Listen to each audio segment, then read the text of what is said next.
창세기 원어 강의 세미나 11번째 시간을 시작하도록 하겠습니다. 오늘은 5강입니다. 창세기 1장 6절부터 8절까지 말씀을 가지고 우리가 오늘 시간에 말씀을 나눠보도록 하겠습니다. 창세기 1장에서 하나님이 말씀하셨다 하는 것은 곧 하나님이 말씀 사역을 하신 기간을 얘기합니다. 따라서 창세기 1장의 창조 사건은 하나님이 말씀하심으로 이루어진 사건이고, 말씀하실 때마다 하루하루가 지나면서 어디로 이어지느냐, 일곱째 날로 이어지고 그리고 끝이 납니다. 둘째 날의 특징은 하나님께서 두 번째 말씀하셨다는 것입니다. 하나님은 말씀하시고 말씀으로 역사하시는 분입니다. 하나님은 말씀이 아니시면 역사하지 아니하십니다. 하나님의 궁극적인 목적은 당신의 형상을 담게 하기 위해서입니다. 하나님의 형상은 그분의 속성이고 그 속성은 바로 말씀입니다. 이 말은 바로 말씀이 너가 되라, 말씀이 자기야 되라. 그 이유는 우리의 본체가 말씀이기 때문에 그렇습니다. 말씀, 곧시 근원, 하나님께로부터 왔다는 것입니다. 우리에게 죽음이라는 것이 있을까? 없을까? 우리의 실체는 영입니다. 영에게는 죽음이 없고 영원합니다. 그래서 예수님을 믿어야 합니다. 창세기 12장부터 개인적인 관계가 창세기에 나오기 시작합니다. 인류 최대의 문명 발상지인 갈대아 우르에 살고 있던 아브람을 부르시어 그와 개인적인 관계를 맺기 시작하십니다. 갈대아 우르에서 편하게 살고 있던 아브람을 부르신 후 하나님이 처음으로 행하신 일은 무엇입니까? 우리가 전혀 생각하지 못한 일입니다. 하란에 도착한 즉시 아브람의 아버지를 죽이신 일입니다. 아브람에게서 육신의 아버지를 분리해내시는 하나님, 육신의 아버지가 아니라는 계시를 내리셨습니다. 혈과 육을 정리하시고 다시 아브람을 가나안으로 인도하시는 하나님. 하나님은 말씀하시고 말씀으로 역사하시고 말씀에 자기야 나가 되지 않으면 그 심령이 천국에 갈 수 없음을 말씀하고 있습니다. 신앙의 자기야가 아닙니다. 하나님이 원하시는 것은 말씀의 자기야입니다. 우리에게 안식은 언제입니까? 바로 발아의 날이 안식입니다. 발아가 뭡니까? 창조입니다. 창조의 날이 안식입니다. 하나님의 말씀으로 날마다 자기하여 나아갈 때 바로 창조의 날이고, 그 발아의 날이 바로 안식의 날입니다. 날마다 하루가 시작되기 전 여러분은 하나님의 말씀으로 시작하고 있습니까? 그렇다면 무엇을 창조했습니까? 그 창조 안에서 안식이 있는 것입니다. 즉 안식을 취하는 것입니다. 세상에서 가진 것이 아무것도 없어도 하나님의 말씀을 가지고 말씀을 가지고 여유를 가진 자가 되고 안식이 되어지고, 그럴 때 물질이 들어와야 그 물질을 다스리고 정복할 수가 있는 것입니다. 창세기 1장 6절은 둘째 날의 시작을 얘기하고 있습니다. 궁창이 있어. 첫째 날 빛과 둘째 날 궁창은 어디 가서 만날까요? 넷째 날에 만납니다. 광명을 지음으로 만나게 됩니다. 궁창은 빛이 좌정하는 장소입니다. 여기서도 궁창을 존재로 보아야 합니다. 하나님의 보좌란 창세기 1장 이후에 생긴 것일까? 그런데 궁창이 어디에 존재하나요? 7절에 물 가운데 있죠. 궁창 위의 물과 궁창 아래의 물입니다. 물 가운데 안에 하늘이 있어야 되죠. 무슨 얘기냐면 궁창이 물 가운데 자정해야 될 것이다, 이 말입니다. 그럼 물이 무엇이냐? 사람들이고 백성들입니다. 계시록과 에스겔서를 보게 되면 물은 사람이고 백성을 의미합니다. 그렇다면 하나님의 보좌는 사람들 안에, 우리 안에 존재하는 것이지요. 예수님께서도 말씀하셨습니다. 하나님의 영광을 사람들과 함께 보겠다, 이 말씀의 의미입니다. 하늘, 하나님, 예수님, 성령님, 이미 창세기에서 하나님이 우리 안에 들어와 계십니다. 육의 신비에 새겨져서 자기화되지 않으면 천국에 갈 수 없습니다. 성경이 바로 나가 되어야 합니다. 하나님의 말씀이 육의 신비에 새겨지려면 지식으로 깨달아지면 안 됩니다. 계시로 깨달아져야 살이 되고 피가 되어 새 생명으로 드러납니다. 하나님의 보좌는, 하나님의 영광은 바로 그리스도이십니다. 하나님의 영광은 그리스도와 나와 연합되어진 그리스도, 나와 함께 하시는 그리스도, 바로 그것입니다. 궁창이 물 가운데, 궁창이 사람들 가운데 있어야 하는 이유는 무엇입니까? 그 물, 속된 사람들, 세상으로부터 물, 정한 것, 말씀으로 자기화된 사람들을 분리해 내는 것입니다. 에스겔서 22장 20절에 보면 제사장의 임무는 뭡니까? 분리해 내는 겁니다. 분리하려면 그 중심에 서야 가능합니다. 창세기 1장에 물과 물을 나누게 하시고, 여기서 관은 히브리어로 뺨인데 바로 경계라는 의미입니다. 그 물에서 물을 나누셨다. 한쪽은 심판이요, 한쪽은 구원입니다. 그리스도가 오시면서 구원과 심판이 동시에 시작되었습니다. 거룩이라는 말은 구별이라는 말입니다. 빛과 어둠으로 나누어졌고, 물이 궁창의 물과 궁창 아래 물로 나누어졌습니다. 이것이 바로 구원과 심판을 말씀하시는 것입니다. 요한복음 4장에 보면 물길로 나온 사마리아 여인이 등장하는데, 아랫물에 속한 여인이었으나 예수님을 알아보는 순간 위의 물로 변해버리고 말았습니다. 있으라 하심에, 존재하라 하심에 빛이 생긴 것과 말씀하심으로 존재하는 것과 이르시되 존재하는 것이 있는 것 같이 말입니다. 창세기 1장 7절에 보면 궁창을 만드사에서 왜 만들었다는 말이 첨가되었을까요? 빛은 영원합니다. 빛들, 땅 위에 어둠이 물러갈 때까지만 사역하는 존재입니다. 하나님의 구원은 하나님의 한시적인 사건입니다. 궁창 위의 물과 궁창 아래의 물로 나누신 것은 하나님의 뜻이 하늘에서 이루어진 것 같이 땅에서도 이루어질 때까지 한시적이라는 말입니다. 그래서 만들었다는 말을 첨가하신 것입니다.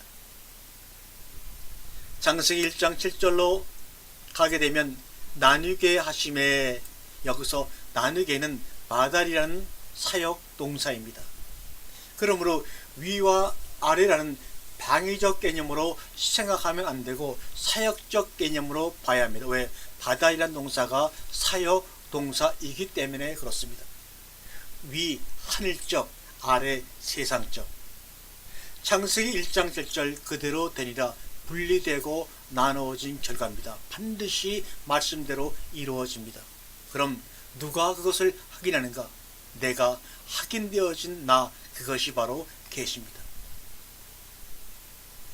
창세기 1장 8절에 궁창을 하늘이라 칭하시니, 여기서 하늘은 히브리어로 샤마임입니다. 샤마임에서 접두사 샤를 빼면 마임이 됩니다. 마임이 무엇인지 아시죠? 바로 물입니다. 마임에서 분리된 것이 바로 샤마임, 즉 하늘입니다. 그러므로 이제부터 하나님의 관심의 대상이 되는 것은 바로 궁창 샤마임이 된 것입니다. 그래서 성경에 나오는 샤마임은 특별한 경우를 제외하고는 다 궁창으로 봅니다. 다시 말하면 공중하늘과 궁창을 구별해서 언급해야 합니다. 샤마임이 된 것이 무엇이냐? 바로 거듭남입니다. 이제 성도로, 하나님의 자녀로 택함 받은 자입니다. 창세기 1장 1절에 그 물들 가운데서 분리시켜서 다시 분리시켜서 나온 것이 샤마임입니다. 창세기 1장 8절에서 둘째 날은 수에 있어서 서술을 사용하고 계십니다. 이 말은 한 날은 이제부터 차례차례 전개된다는 서술을 사용했습니다. 궁창의 물은 대기권입니다. 바다와 구름 사이를 대기권, 그것을 궁창 위의 물이라고 합니다. 보면 아무것도 없는 허공인데 뭘 만드셨다는 것인가? 자연의 법칙을 만드셨습니다. 자연의 법칙은 생명들이 호흡하며 살 수 있는 틀을 만드신 것입니다. 생명들이 살 수 있는 적당한 비율의 공기를 조성하신 것입니다. 생명들이 잘 유지할 수 있는 자연 법칙을 만드신 것이 바로 궁창 위의 물입니다. 만약 사람들이 빛과 공기를 사서 쪼이고 마셔야 한다고 상상해 보십시오. 궁창이 지어질 때 공기 내 산소와 질소의 비율은 20대 80으로 지어졌습니다. 지어진 이 비율은 동물과 식물의 상호작용으로 20대 80의 비율이 잘 유지되어 갑니다. 공기 내 산소의 비율이 높아지면 지구는 불덩어리로 변하고, 질소의 비율이 높아지면 공기의 압력 비율은 14톤에서 18톤가량인데 그 균형이 무너져 사람을 비롯한 모든 생명체들은 살 수 없게 됩니다. 이 공기의 비율이 지켜지므로 상하 좌우로 공기의 압력이 미쳐 찌그러지지 않고 동식물들이 존재하는 것입니다. 출애굽기 30장 18절에 보면 궁창이라는 단어를 물두멍이라고 다른 언어로 번역하고 있습니다. 궁창을 성막의 구조와 비교해서 보면 이해하기가 쉽습니다. 성막의 번제단은 예수님의 십자가의 죽음을 의미하고 창조 첫째 날 빛의 창조에 해당합니다. 물두멍은 궁창을 의미합니다. 이것은 새롭게 씻겨짐, 새로운 생명의 호흡이 시작되는 틀, 프레임을 의미합니다. 시편 104편 2절에서 주께서 옷을 입은 같이 빛을 입으시며 하늘을 휘장같이 치시니, 성소 다음에 휘장이 나옵니다. 2층천입니다. 지성소는 3층천입니다. 바로 그것은 우리 자신을 얘기하게 될 것입니다. 성막의 모든 것이 사라지고 마지막에는 지성소만 남는데, 지성소는 하나님과 예수님과 나가 하나 되는 그러한 장소입니다. 그래서 귀중한 것입니다. 라키아 궁창이라고 하는 것은 홍해 사건을 통해서도 우리에게 드러납니다. 고린도전서 10장 2절에 구름과 바다에서 세례를 받고, 계시록 21장 1절에 또 내가 새하늘과 새 땅을 보니 처음 하늘과 처음 땅이 없어졌고 바다도 다시 있지 않더라. 노아의 방주 사건은 궁창 아래 물과 궁창 위의 물이 다 터져 홍수 심판이 임한 것입니다. 말씀으로 분리되지 못한 사람들을 심판하시러 갈라졌던 궁창들이 다 터져 심판이 임한 것입니다. 언약이란 무엇입니까? 말씀으로 분리시키고 다시 하나로 합일시키는 것이 바로 언약입니다.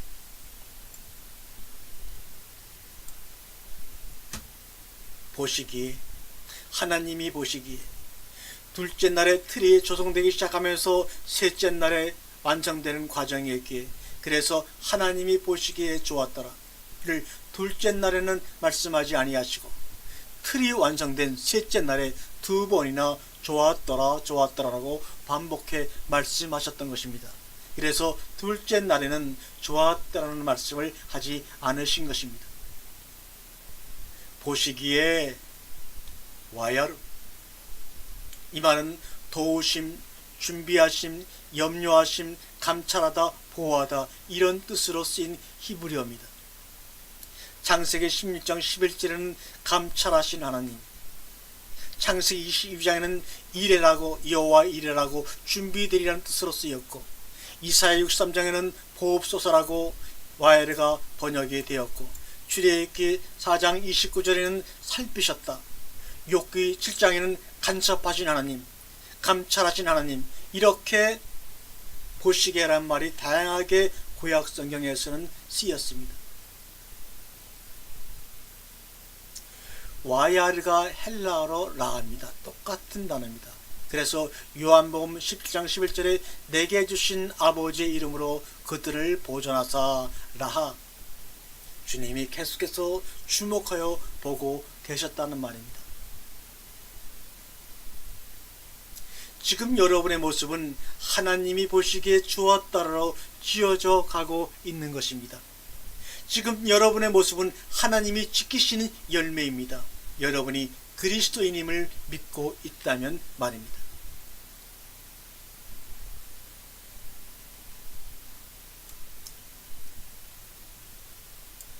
여섯 번째 강의로 창세기 1장 9절과 23절 셋째 날과 다섯째 날까지를 한번 살펴보도록 하겠습니다. 그러면서 시편 24편 1절과 5절을 연관해서 한번 우리가 깨달음을 갖도록 하겠습니다. 셋째 날은 아랫물에 관해 말씀하고 계십니다. 천하의 물이 한 곳으로 모이고 묻이 드러나라 하시매. 창세기 1장에서 최초로 세상에 관한 언급을 하고 계시는 것입니다. 천하의 물은 세상에 관한 이야기입니다. 그러므로 여기에서 물은 존재로 보아야 합니다. 1장 9절에 물과 묻으로 나누어집니다. 물들이 한쪽으로 모여짐에 주님은 강조를 하고 계십니다. 10절에 드러난 묻을 땅이라고 이름하시고 모인 물들을 바다라고 주님이 명하십니다. 10절부터는 만드심도 없고 나누심도 없고 곧바로 칭하심으로 부르심으로 들어갑니다. 너는 땅이야, 너는 바다야, 부르심으로 들어갑니다. 그렇다면 여기서는 왜 나누심이 없을까요? 빛과 어둠은 영원히 하나가 될 수가 없습니다.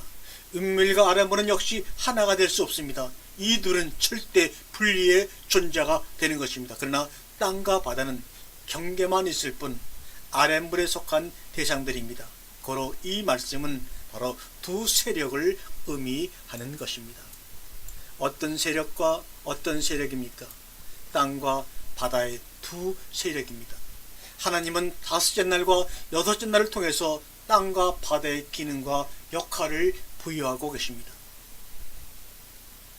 창세기 1장 11절에서 땅은 풀과 심에 있는 채소와 심에 있는 가목을 내라 하심에 그대로 되어 땅의 중요성을 부각시키기 위해 11절이 기록되었다고 보시면 됩니다. 11절은 1장 21절의 대상들과 생명의 먹거리를 제공하는 중요한 기능을 합니다. 세상과 하나님의 나라를 10절은 구분짓습니다. 이 두 나라 사이에서 인간은 신음하고 고통하면서 하나님의 나라를 기다립니다. 땅은 생산하라고 명령하십니다. 누구에게? 사람에게 명령하시는 것입니다. 이 땅이 창세기 1장 2절에서는 혼돈하고 공허하여 아무것도 생산할 수도 없었고 기능도 할 수 없어서 텅 비고 황폐한 무익한 존재였습니다. 그런데 그 땅이 땅으로서의 역할과 기능을 하도록 사명을 부여하셨습니다. 즉 우리가 그 사명을 부여받은 것입니다. 그렇다면 창세기의 창조에 관한 하나님의 작정을 알아야만 참다운 삶을 살 수 있으며 창업에도 우리 젊은이들이 취업에도 바로 성공할 수 있게 되는 것입니다. 요새 우리가 흔히 말하는 창업이라고 하는 것은 하나님의 창조에 관한 사역을 알므로 시작되는 것이지 어떤 아이디어가 일어났다고 시작되는 것은 아닙니다. 그래서 우리가 요즘 말하는 창업도 결국은 창조의 사역을 나를 통해 이루도록 하는 사명이요 그것을 위해 나의 목숨을 부르시는 것이 바로 소명입니다. 너의 목숨을 달라, 너의 목숨이 죽어라, 이것이 바로 소명입니다. 그러므로 창업은 자신의 목숨을 부르시는 분에 대한 하답이요 삶의 리액션입니다. 고로 예수 그리스도와 함께 십자가에 못 박혀 죽었나라는 말씀을 자기 속에 이룬 사람은 당연히 세상 창업에 성공할 수밖에 없는 것입니다. 첫째 날은 넷째 날과 넷째 날은 다섯째 날과 접치고 연결이 됩니다. 셋째 날은 다섯 날과 여섯 날과 또한 겹칩니다. 땅은 반드시 씨를 맺어야 하고 열매를 맺어야 합니다. 씨 맺는 채소, 씨 맺는 과목을 내라. 우리는 이 사실에 대해서 긴장하고 주목해야 합니다. 온전한 사명을 감당하는 땅은 가나안 시대를 살아갈 수밖에 없는 것이고, 땅의 기능을 감당하지 못하는 땅은 광야 시대를 살아가고 있는 것입니다. 왜? 광야는 사막으로 이루어진 황폐하고 공허하고 혼돈한 땅이기 때문에 그렇습니다. 창세기 1장 2절에 혼돈하고 공허하고 황폐한 땅, 바로 사막이요 광야교회요 광야시대입니다. 만나와 메추라기와 생수를 일방적으로 하나님이 공급하십니다. 그러나 그러한 은혜 가운데서도 인간들의 불평과 절망을 막지 못했습니다. 이것이 바로 광야교회의 한계입니다. 왜요? 하나님의 말씀이 돌비에 심어졌기 때문에, 돌비에 새겨졌기 때문에 그렇습니다. 하나님을 볼 수 없으니 믿는 수밖에 없었습니다. 그러나 인간이 애초부터 하나님을 믿는다는 것 자체가 불가능한 것, 그래서 나타나는 현상이 율법입니다. 그 결과 혼돈하고 공허하고 안개만 올라오는 허무한 삶 가운데 광야에서 영원한 죽음을 맞이하는 것입니다. 하나님의 영이 동행하지 않음으로 말입니다. 창세기 1장 11절에 씨 맺는 채소와 씨 맺는 과목을 내라. 내가 거저 주겠다가 아닙니다. 땅에게 기능을 부여하십니다. 가나안 시대에 보면은 가나안 땅에는 두 사람이 들기에도 무겁고 엄청난 큰 포도 열매가 열리는 땅입니다. 여기서는 너희가 씨 맺는 채소와 씨 맺는 과목을 생산하라고 말씀하셨습니다. 그냥 만나와 메추라기를 거저 은혜로 주시겠다고 말씀하지 않고 있습니다. 그리고 이방인들이 살고 있는 땅을 분리하라가 아니라 그 땅을 정복하라고 우리에게 명하고 있습니다. 왜? 이미 말씀으로 세상서 분리된 존재들이기에 우리는 이 땅을 정복해 나가야 합니다. 여기서는 믿음으로 사는 땅이 아니라 하나님과 동거동나 함께 거하며 함께 즐거워하며 사는 삶의 땅입니다. 하나님의 영이 함께 하시기 때문입니다. 창세기 1장 12절은 11절에서 하나님이 말씀하신 대로 땅이 그 기능을 준행하고 있다는 사실을 기록하고 있습니다. 먹거리를 만드셨다면 그 먹거리를 먹을 대상이 분명히 있습니다. 고로 먹거리를 걱정할 것이 아니라 무엇을 먹을까 우리는 심히 고민해야 합니다. 그래서 마태복음에서는 무엇을 먹을까 무엇을 마실까 염려하지 말라. 그것은 이미 하나님께서 우리에게 허락하신 것이다. 고로 어떤 양식을 먹고 살아야 진정한 삶을 살 것이냐를 깊이 우리는 고민해 보아야 합니다. 셋째 날은 땅과 바다가 생긴 것보다 더 중요한 것은 땅이 제 기능을 하고 있다는 것입니다. 하 한마임 그물, 마임 샤마임 하늘들. 그 물이 되었고 그 물이 하늘들이 된 사람들은 어떤 양식을 먹어야 하는지 결정이 됩니다. 어떤 양식을 먹을 것인가 결정한 사람은 무엇을 마실까 무엇을 먹을까 걱정을 안 합니다. 그러나 이방인들은 할 수밖에 없습니다. 여러분들은 이방인입니까? 저녁이 되니 아침이 되니라 우리에게는 소망이 있습니다. 여기서 끝난 것이 아닙니다. 또 뭔가가 있다는 것입니다. 빛이 궁창으로 땅의 식물로 광명들로 바다 생물로 땅의 생물로 안식으로 빛이 광명으로 빛의 반사체 빛의 자녀 낮의 자녀 궁창이 땅의 식물로 광명체의 처소로 땅의 식물이 바다 생물과 땅의 생물들에게 양식을 줍니다. 광명들이 땅의 식물과 땅의 생물들에게 또한 생명권을 줍니다. 바다 생물이 땅의 식물들에게 또한 먹을 것을 줍니다. 땅의 생물이 땅에게 이렇게 영을 내면서 일곱째 날은 여섯째 날과 관계를 갖습니다. 다섯째 날 생육하고 번성하고 충만하라의 복을 주심은 생명들에게 주신 복입니다. 다시 말하면 네페시 하야에게 주신 복입니다. 창세기 2장 7절에 흙으로 지은 그들에게 주신 복입니다. 그러나 여섯째 날은 생육과 번성과 충만 외에 정복과 다스림의 두 가지 축복이 첨가됩니다.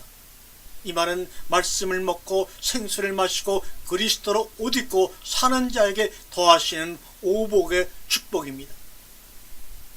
그런 자들은 씨가 있는 것을 생산합니다. 말씀이 있는 것을 생산합니다. 그래서 마태복음 13장에 씨 뿌리는 이는 인자요 받는 이는 땅 즉 을이라 말씀하고 있으며, 너희가 씨 뿌리는 비유를 알지 못하면 다른 비유를 어찌 이해할 수 있느냐고 주님이 우리에게 말씀하신 이유이기도 합니다. 그러면 인자가 뿌리는 그 씨가 뭐냐 이 말입니다. 우리가 구하는 그 복이냐 그 말입니다. 아닙니다. 우리가 무엇을 생산해내느냐가 우리가 세상에서 사는 목적이요 사명입니다. 그 씨가 뭐냐? 하나님께로부터 주어지는 참된 복입니다. 하나님이 우리에게 주시고자 하는 세상 복은 없습니다. 우리가 세상에서 착각하는 그런 복이 아닙니다. 성경에서 우리에게 주시고자 하는 복은 하나님 자신을 우리에게 품어 주시는 것입니다. 자신을 주어서 당신의 형상과 모양대로 만들어주면 하나님이 영광 받으시고 그 영광은 또한 우리의 영광이기도 합니다.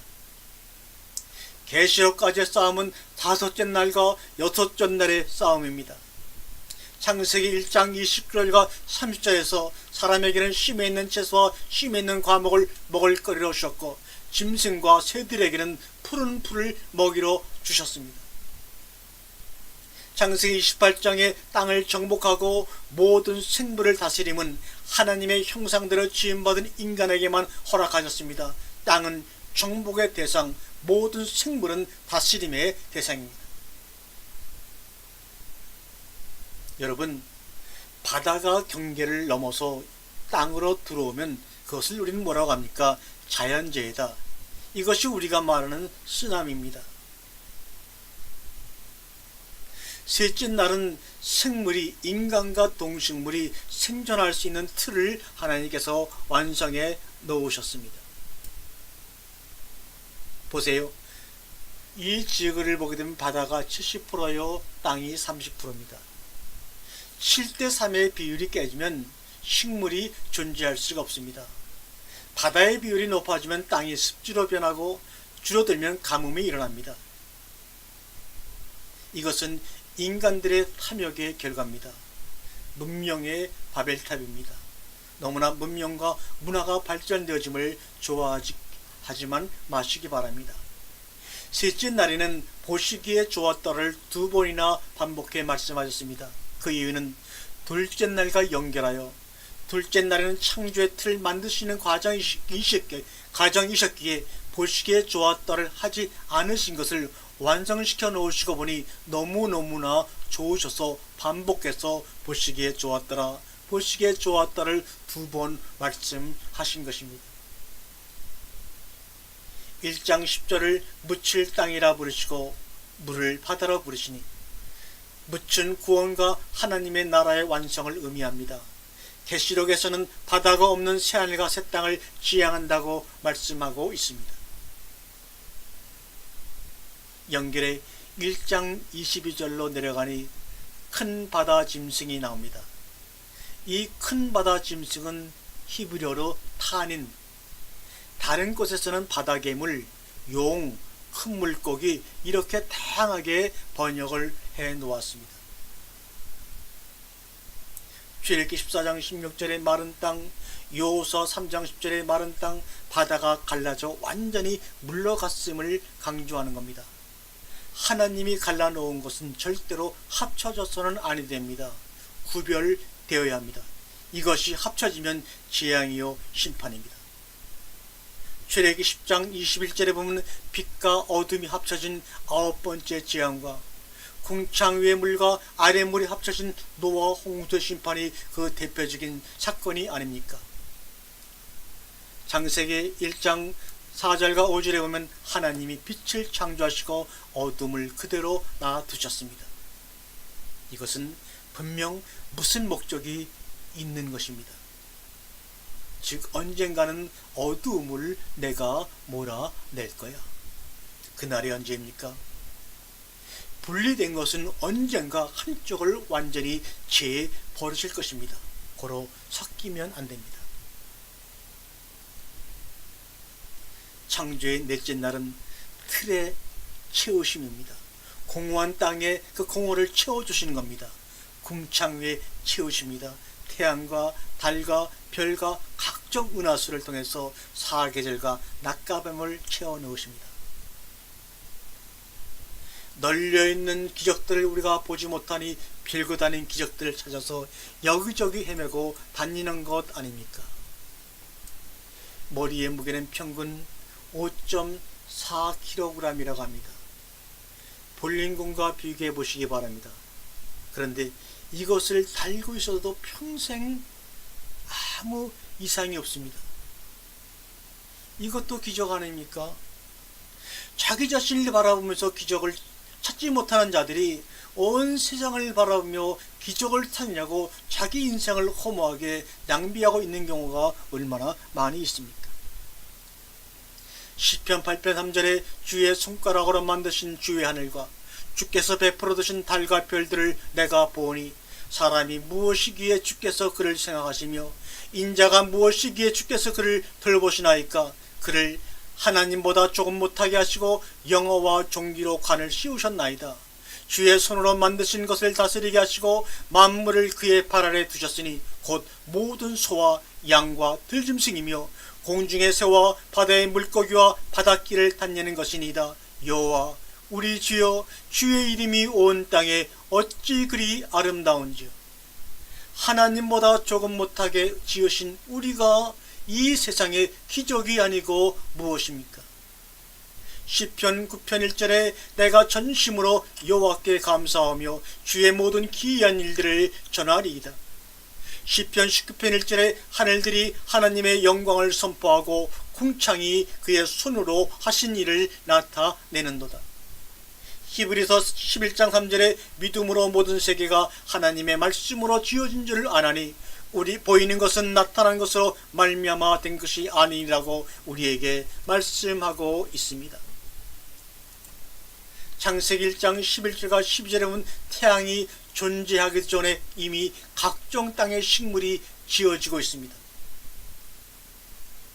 우리의 상식으로는 이해할 수 없는 것입니다. 이것은 광합성 작용을 안 하고도 생존이 가능함을 우리에게 미리 보여주시는 것입니다. 그런데도 태양의 존재함은 하나님의 뜻과 배려를 읽어야 합니다. 태양은 하나님이 일하심을 가시적으로 보여주시는 모형입니다. 의술과 과학과 세상의 모든 문명 등은 하나님의 일하심의 모형들입니다. 그 이상 그 이하도 아닙니다. 이것을 알지 못하고 보지 못하면 그러한 자들을 성경은 무지한 자다 이렇게 얘기를 합니다.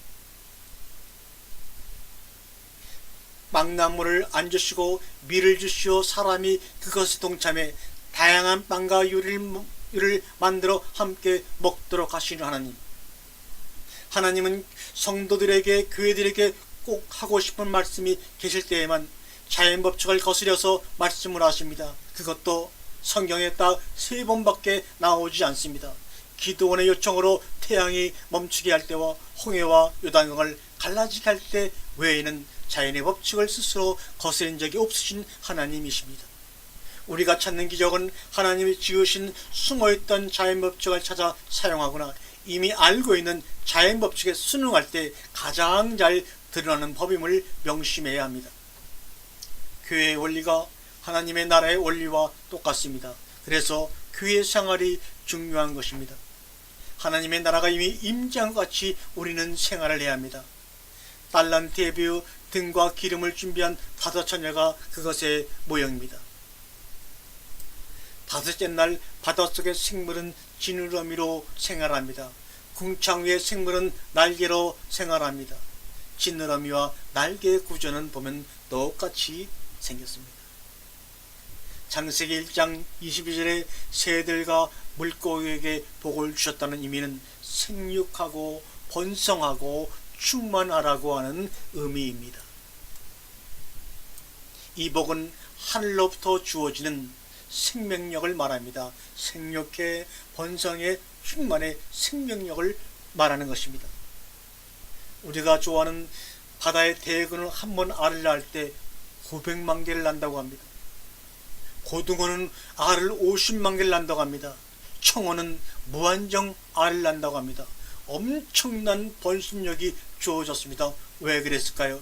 주님이 그들에게 생육하고 번성하고 충만하라고 복을 명하셨기 때문에 그들이 그렇게 하는 것입니다. 그런데 점차 이 생명력을 잊어버려 가고 있습니다. 타락함으로 공급이 끊어져 버리고 말았습니다. 복을 점점 이 땅의 자연들이 상실해 가고 맙니다. 하나님이 인간을 비롯한 동식물에게 허락하신 복을 회복하는 것이 바로 인간의 구원이요 자연의 회복입니다. 생명력을 인간 자신들의 힘으로 만들어 유지하려고 하는 것이 지옥입니다. 하늘로부터 주어지는 생명이 끊어져 이 땅에 갇혀 있는 것이 바로 땅짓자 감옥 즉 지옥입니다. 하늘로부터 주어지는 생명력이 단절된 사람은 어떤 호화스러운 생활을 해도 이미 지옥 생활을 하고 있는 것입니다.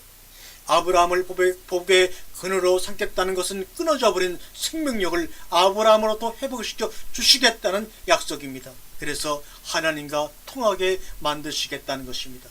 이것이 바로 성경에서 말하고 있는 복 바라크입니다. 명령은 인격체에게 하는 것인데 하나님은 창세기 1장 20절과 24절에서 땅과 물에게 명령하십니다. 이는 하나님의 말씀은 무생물에게도 능력으로 작용이 되어 말씀이 실현된다는 것을 여기서 알 수가 있습니다. 그 명령의 결과로 인하여 바다는 지금까지 염도를 잘 지키고 있습니다.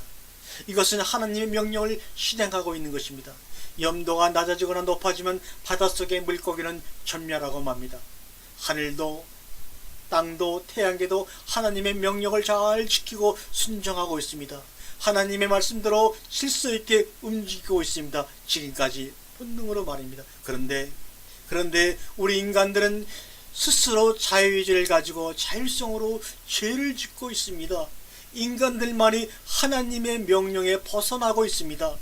로마서 8장 19절에 만물이 탄식하며 하나님의 아들들이 나타나기를 고대하고 있다. 그래야 만물이 회복되기 때문에 그렇습니다. 노아의 홍수 이후 땅이 황폐해져 예전처럼 식물을 내지 못하기에 식량이 부족해서 수많은 사람들이 기근으로 기아로 죽어가고 있습니다. 그래서 고기를 식량으로 허락하셨습니다. 고기를 먹으러 수명이 짧아지고 인간들은 더욱더 포악해지고 자기만 아는 존재로 더욱더 타락하고 말았습니다. 태양 에너지가 강압성 작용으로 식물 속에 충전되어 사람에게 들어와 태양 에너지를 몸속에 방출합니다. 잠언 15장 17절에 보면 채소를 먹으며 서로 사랑하는 것이 살찐 쌀을 먹으며 서로 미워하는 것보다 나으니라. 궁창 위의 물이 쏟아짐으로 방패막이가 없어져서 그 환경으로 인간의 수명은 짧아지고 미세먼지로 인간의 몸은 고통을 당하고 있습니다. 창조 때 다 좋았던 것이 노아 때부터 좋은 것과 더러운 것으로 구별되었습니다. 정결한 것과 부정한 것으로 구별되었습니다. 짐승 가운데도 그러한 일이 일어나고 있습니다. 출애굽 때부터 먹는 먹거리까지 하나님은 그래서 구별해 주시기를 시작하셨습니다. 사도행전 11장 4절에 보면 하나님이 깨끗하게 하신 것을 내가 속되다 말라. 이 땅에서 이미 하늘의 삶을 살고 있는 우리에게 무슨 죽어서 더한 상급을 받는다고 미혹하십니까? 더한 상급을 받으려고 경쟁하는 것, 이것이 정상입니까? 아닙니다. 아닌 것은 이미 알고 있지 않습니까? 세상 자기가 만든 복을 추구하면서 남과의 경쟁 구도 속에 뛰어들어가 있는 사람이 어떻게 하나님의 백성이겠습니까? 예수 잘 믿고 교회 일 많이 하면 하나님이 더 많이 상급 준다고 믿고 열심히 뜨고 있다면 그 사람은 천국에 갈 수 있나요? 그러한 경쟁 구도 속에 있는 것이 교회여 천국이라면 곧바로 그것이 지옥이 되는 것이지요. 이미 상급을 받았습니다. 이미 그리스도를 우리는 받았습니다. 그래서 하늘의 삶을 살고 있으니 너무너무나 감사해서 가만히 있을 수가 없어 헌금하고 전도하고 헌신하는 것이지 상급을 남들보다 더 많이 받으려고 하는 것이 아닙니다. 이것은 심의 논리요 원리입니다. 지옥의 원리요 세상의 원리입니다. 고린도서 13장 35절에 이미 부활한 자들입니다. 세상에는 부활한 자의 삶의 원리와 부활하지 못한 자의 삶의 원리가 부딪히는 전쟁터입니다. 여러분과 저는 전쟁터 한복판에 지금 존재하고 있습니다. 그래서 창세기 1장 28절에 그것들을 다스리고 정복하라고 말합니다. 다시 말하면 침략하여 복종시키라는 말입니다. 땅을 정복하라는 말 속에는 이미 침략하여 복종시켜야 할 무엇이 있음을 이 단어가 암시하고 있는 것입니다. 단순히 하나님이 지으신 천지만물을 침략하여 복종시키라는 말이 아닙니다. 천지만물을 굳이 침략할 이유가 어디에 있습니까? 그렇다면 그 존재는 무엇입니까? 형체가 없는 영적 존재 마귀. 그래서 뱀의 형체를 빌어 하와에게 나타나고 우리에게 나타나고 있습니다. 그럼 그 마귀를 어떻게 정복해야 합니까? 아담과 하와는 정복당했지만 예수님은 인내와 용서와 사랑하며 살다 가셨습니다. 십자가에서조차도 이것이 바로 땅을 정복하고 다스리는 겁니다. 즉 우리의 삶 속에서 그것을 말씀이 보이는 형체로 드러난 용서와 인내와 사랑을 드러내는 것이 바로 그 모든 악한 마귀들을 정복하며 이 세상을 정복하는 것입니다. 사건, 상황, 환경에 거꾸로 정복당하지 마십시오. 반대로 정복하는 삶을 살아가야 합니다. 무엇이 우리를 낙담케 할 수 있는가? 없습니다. 정복하는 삶을 위해서 때로 하나님은 건강을, 우리의 명예를, 우리의 물질을 우리에게서 걷어 가시기도 하시는 것입니다. 다음 시간에 뵙도록 하겠습니다.